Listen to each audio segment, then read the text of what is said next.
बंगाल में विरोधियों के छक्के छुड़ाने वाली बिहार की बिटिया को मिलेगी कैबिनेट में कमान। चर्चा में छाए एक नहीं 7 नाम। मैथिली ठाकुर को मिलेगा बंगाल में बीजेपी का भौकाल जमाने का इनाम। क्या सच में मिलेगा बिहार की बिटिया मैथिली ठाकुर को इनाम? क्यों हुए अभी से तेजस्वी यादव परेशान?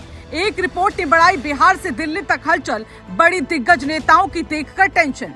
बंगाल में कैसे किया मैथिली ठाकुर ने लोगों के दिलों पर कब्जा? सोशल मीडिया पर छाई जबरदस्त चर्चा। क्या सच में खुश है मोदी शाह? सम्राट कैबिनेट में मिलेगा मैथिली ठाकुर को जगह।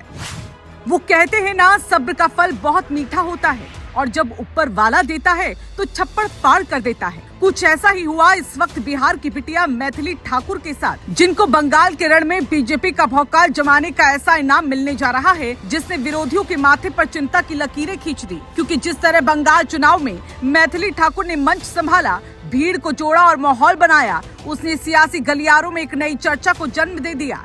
कहा जा रहा है कि अब सम्राट चौधरी के संभावित कैबिनेट विस्तार में उन्हें जगह मिल सकती है। यानी सुरों से दिल जीतने वाली आवाज अब सत्ता के गलियारे में भी गूंज सकती है, जिसकी चर्चा बिहार से दिल्ली तक हो रही है। जबकि तेजस्वी यादव के खेमे में चिंता होने लगी है, क्योंकि महज 25 साल में अगर मैथिली ठाकुर को कैबिनेट में जिम्मेदारी मिलती है तो विरोधियों की रातों की नींद भी उड़ सकती है।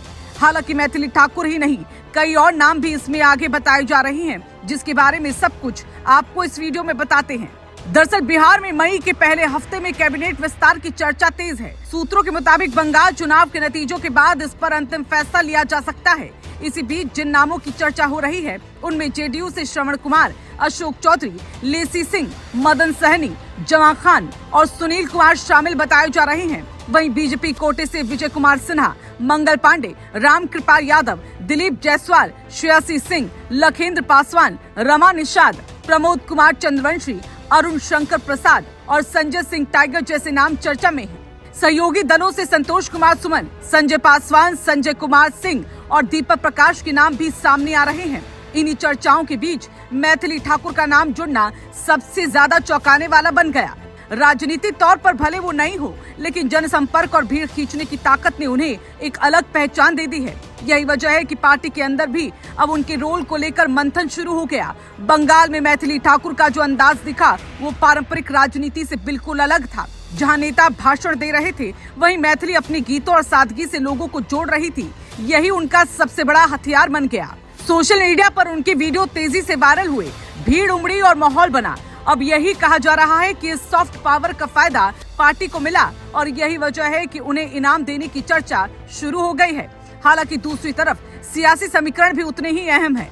बिहार में कैबिनेट विस्तार में जेडीयू और बीजेपी के बीच संतुलन बनाना जरूरी है। कई अनुभवी नेता लाइन में हैं और कई पुराने मंत्री वापसी की कोशिश में हैं और कई नए चेहरे भी दिल्ली तक लॉबिंग कर चुके हैं।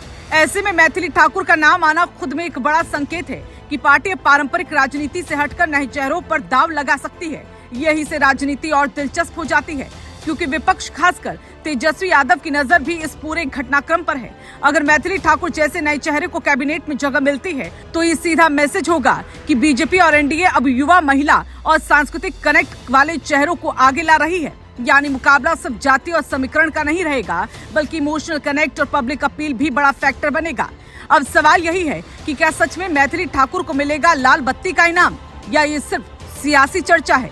फिलहाल तस्वीर साफ नहीं है, लेकिन इतना तय है कि बिहार का ये कैबिनेट विस्तार सिर्फ मंत्री बनाने का मामला नहीं, बल्कि 2027 की बड़ी सियासी रणनीति का हिस्सा भी माना जा रहा है। और अगर इसमें मैथिली ठाकुर की एंट्री होती है तो ये साफ संकेत होगा कि अब राजनीति में सुर, सादगी और सोशल कनेक्ट भी उतना ही बड़ा हथियार बन चुका है जितना कि पुराना अनुभव और संगठन है।